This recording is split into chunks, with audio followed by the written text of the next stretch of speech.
kind of by a building where at that point the defendant allegedly got up on the police officer's hood and fired one shot into the windshield of the police car.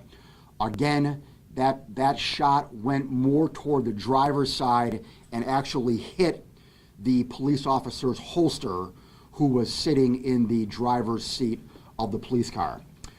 The defendant then allegedly got off the hood of the car and started running toward the Plater Street area, which is 1 block up from Sears on Broadway.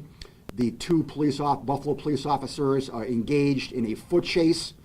There were multiple shots that were fired by the police officers at the defendant, and we are alleging that while the chase occurred, there was at least one shot fired by the defendant toward the police officers as they were chasing him on foot.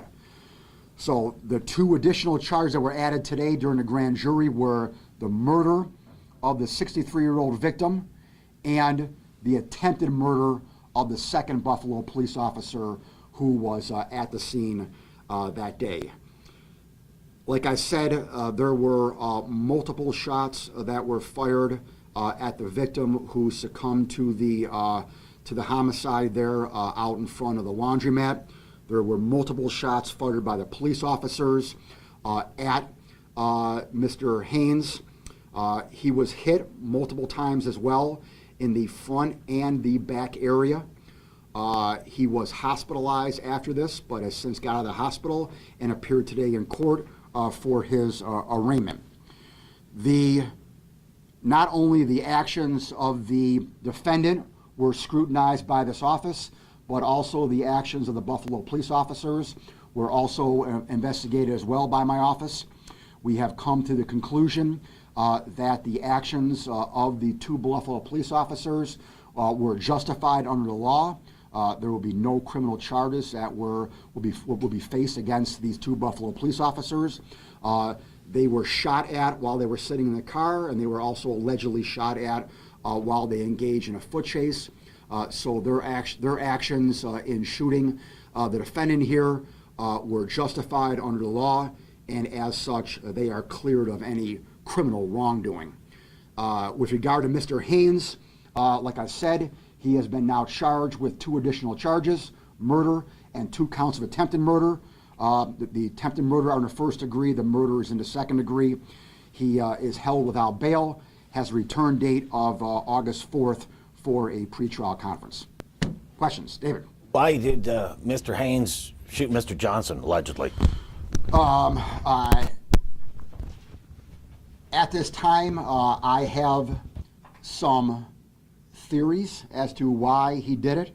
I am not in a position to articulate those theories right now because my theories haven't been proven yet. We are investigating the motive here.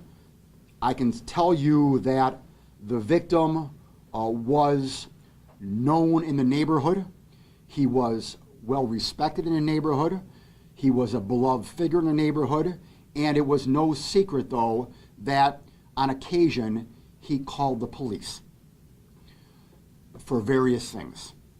And so we are looking into whether or not this was a retaliation of some degree.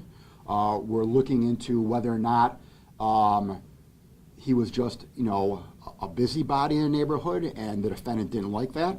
So there are multiple things that I am looking at right now, but I am not going to confirm or deny any of the theories that I have percolating in my mind. Well, when you say he's known to have called police, was he kind of a neighborhood watch guy type of guy?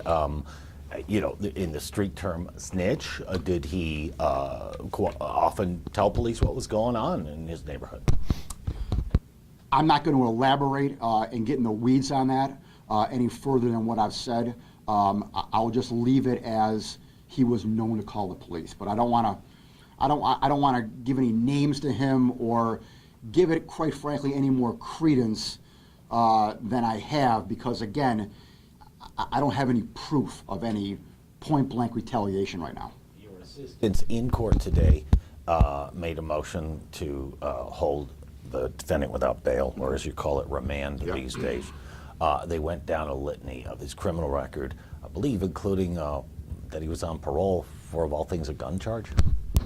He was additionally charged, I forgot as well, he was additionally charged with a weapons offense as well as the murder and attempted murder. I will let what my ADAs said stand on the record there. Again, it would be unfair of me now to comment or to further articulate his past criminal history because, again, I want Mr. Haynes to have a fair trial, and I'm going to do nothing to give him, not give him a fair trial. So I will not comment at all on his past record. I will let stand know what was said in open court, though. Anything else? All good? Okay. All right. Thank you. Appreciate it. All right. See you guys tomorrow.